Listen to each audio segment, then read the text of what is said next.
ಶಿವಮೊಗ್ಗದಲ್ಲಷ್ಟೇ ಅಲ್ಲ, ಕರುನಾಡಿನಾದ್ಯಂತ ಮಳೆ ಅಬ್ಬರಿಸಿ ಬೊಬ್ಬೆರಿತಾ ಇದೆ.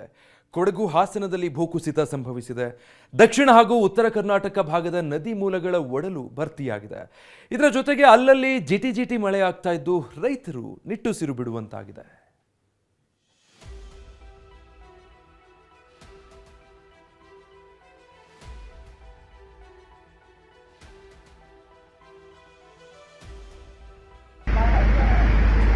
ಬೆಟ್ಟವೇ ಧರೆಗೆ ಉರುಳಿದೆ. ರೈಲ್ವೆ ಹಳಿ ಮಣ್ಣು ಮಿಶ್ರಿತ ನೀರಿನಿಂದ ತುಂಬಿಕೊಂಡಿದೆ. ನಿಲ್ದಾಣದ ಒಳಗೆ ಪ್ರಯಾಣಿಕರು ಪರದಾಡ್ತಾ ಇದ್ದಾರೆ. ಇದು ಹಾಸನ ಜಿಲ್ಲೆ ಸಕಲೇಶಪುರದಲ್ಲಿ ಮಳೆ ಸೃಷ್ಟಿಸಿರುವ ಅವಾಂತರ.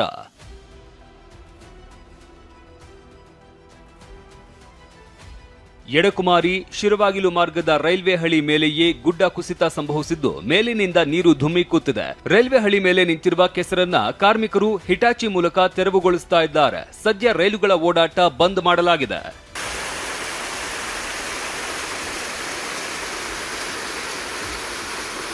ಹಾಸನ ಅಷ್ಟೇ ಅಲ್ಲ, ಕೊಡಗು ಜಿಲ್ಲೆಯಲ್ಲೂ ಗುಡ್ಡ ಕುಸಿದಿದೆ. ಮಡಿಕೇರಿ ತಾಲೂಕಿನ ಚೆತ್ತುಕಾಯದಲ್ಲಿ ಗುಡ್ಡ ಕುಸಿದಿದ್ದು ಚೆತ್ತುಕಾಯ ಪಚ್ಚೆಪಿಲಾವು ಮಾರ್ಗದ ರಸ್ತೆ ಸಂಪರ್ಕ ಕಡಿತಗೊಳಿಸಲಾಗಿದೆ.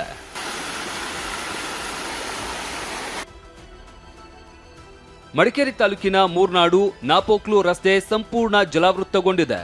ಹುದವಾಡ ಬಳಿ ರಸ್ತೆ ಮುಳುಗಡೆಯಾಗಿದೆ.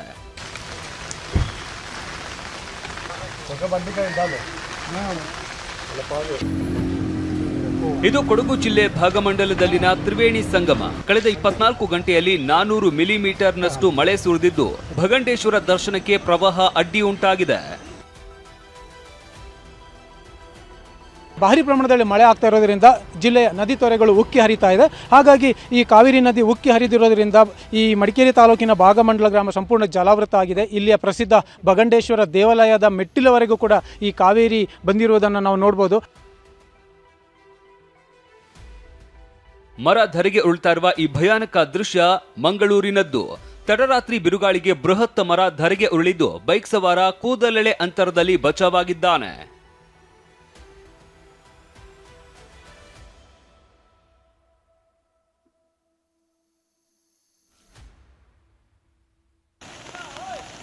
ಬೋರ್ಗರೆದು ಹಳ್ಳ ಹರಿತಾ ಇರುವ ಈ ದೃಶ್ಯ ಚಿಕ್ಕಮಗಳೂರು ಜಿಲ್ಲೆಯ ಕೊಪ್ಪ ತಾಲೂಕಿನ ಮೆಣಸಿನಹಾಡಿಯ ಗ್ರಾಮದ್ದು. ಇಲ್ಲಿರುವ ಕಿರು ಸೇತುವೆ ಜಲಾವೃತವಾಗಿದೆ. ಪಶ್ಚಿಮ ಘಟ್ಟಗಳ ಸಾಲು ಮಲೆನಾಡು ಭಾಗದಲ್ಲಿ ಭಾರಿ ಮಳೆ ಸುರಿತಾ ಇರುವುದರಿಂದ ಮೆಣಸಿನಹಾಡಿಯ ಗ್ರಾಮದ ಜನತೆ ಸಂಕಷ್ಟಕ್ಕೆ ಸಿಲುಕಿದ್ದಾರೆ.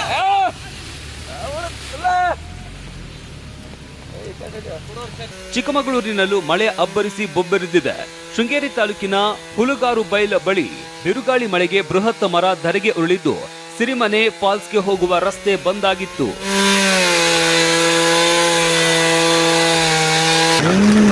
ಇತ್ತ ಉಡುಪಿ ಜಿಲ್ಲೆ ಕಾರ್ಕಳದಲ್ಲೂ ಸೇತುವೆ ಮುಳುಗಡೆಯಾಗಿದೆ. ನದಿ ನೀರು ಉಕ್ಕೇರಿ ಹರಿತಾ ಇದೆ. ಈ ಸೇತುವೆ ಮುಳುಗಡೆಯಾಗಿರೋದ್ರಿಂದ 5 ಗ್ರಾಮಕ್ಕೆ ಸಂಪರ್ಕ ಕಡಿತಗೊಂಡಿದೆ.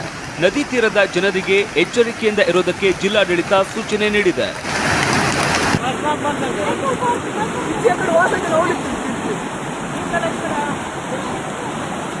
ಪಶ್ಚಿಮ ಘಟ್ಟದಲ್ಲಿ ನಿರಂತರವಾಗಿ ಮಳೆ ಸುರಿತಾ ಇದೆ. ಉಡುಪಿ ಜಿಲ್ಲೆ ಚಿತ್ತೂರು ಗ್ರಾಮ ಪಂಚಾಯಿತಿ ವ್ಯಾಪ್ತಿಯ ಜನರು ಸಂಕಷ್ಟಕ್ಕೆ ಸಿಲುಕಿದ್ದಾರೆ. ಸದ್ಯ ಜೀವ ಭಯದಲ್ಲೇ ಕಾಲು ಸಂಕದಲ್ಲಿ ಪ್ರಯಾಣಿಸ್ತಾ ಇರುವ ಜನರು ಶಾಶ್ವತ ಕಾಲು ಸಂಕ ನಿರ್ಮಿಸುವಂತೆ ಒತ್ತಾಯಿಸುತ್ತಿದ್ದಾರೆ. ಒಂದು ಮನವಿಯನ್ನ ಮಾಡ್ಕೊಳ್ತಿದ್ದೇವೆ. ಏನಂತ ಕೇಳಿದ್ರೆ, ತುಂಬಾ ವರ್ಷಗಳಿಂದ ಈ ಸಂಕ ಏನಾಗ್ತಾ ಇದೆ, ಮಳೆ ಜಾಸ್ತಿ ಬಂದಾಗ ಕೊಚ್ಕೊಂಡು ಹೋಗುವಂಥದ್ದು. ಈ ಸಂಕ, ಇಲ್ಲಿ ಒಂದು ಸಂಕ ಅಂದ್ರೆ ಸೇತುವೆಯನ್ನ ಕರೆಕ್ಟಾಗಿ ಒಂದು ಸೇತುವೆಯನ್ನ ನಿರ್ಮಾಣ ಮಾಡಿದ್ರೆ ಎಲ್ರಿಗೂ ಕೂಡ ಅನುಕೂಲ ಆಗ್ತಾ ಇದೆ. ಇತ್ತ ಬೆಳಗಾವಿಯಲ್ಲಿ ಮಳೆ ಕಡಿಮೆಯಾದರೂ ಅವಾಂತರ ಮುಂದುವರೆದಿದೆ. ವಿಪರೀತ ಮಳೆಗೆ ಭತ್ತ ಬಿತ್ತಿದ ಸಾವಿರಾರು ಎಕರೆ ಪ್ರದೇಶವನ್ನ ಬಳ್ಳಾರಿ ನಾಲಾ ನೀರು ಆವರಿಸಿಕೊಂಡು ಬಿಟ್ಟಿದೆ.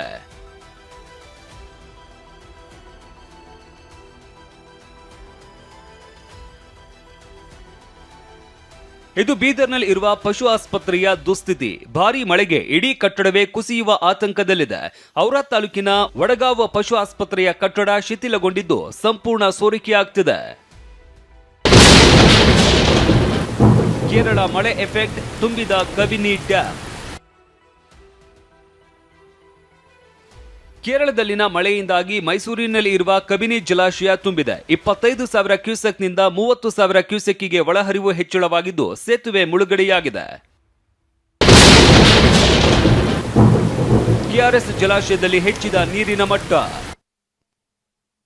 ಕಾವೇರಿ ಜಲಾನಯನ ಪ್ರದೇಶದಲ್ಲಿ ಮಳೆ ಆಗ್ತಾ ಇರೋದ್ರಿಂದ ಕೆಆರ್ಎಸ್ ಜಲಾಶಯಕ್ಕೆ ಹೆಚ್ಚಿನ ಪ್ರಮಾಣದಲ್ಲಿ ನೀರು ಬಂದಿದೆ. 2 ದಿನದ ಹಿಂದೆ 92 ಅಡಿ ಇದ್ದ ನೀರಿನ ಮಟ್ಟ ಇವತ್ತು 97 ಅಡಿಗೆ ಏರಿಕೆಯಾಗಿದೆ.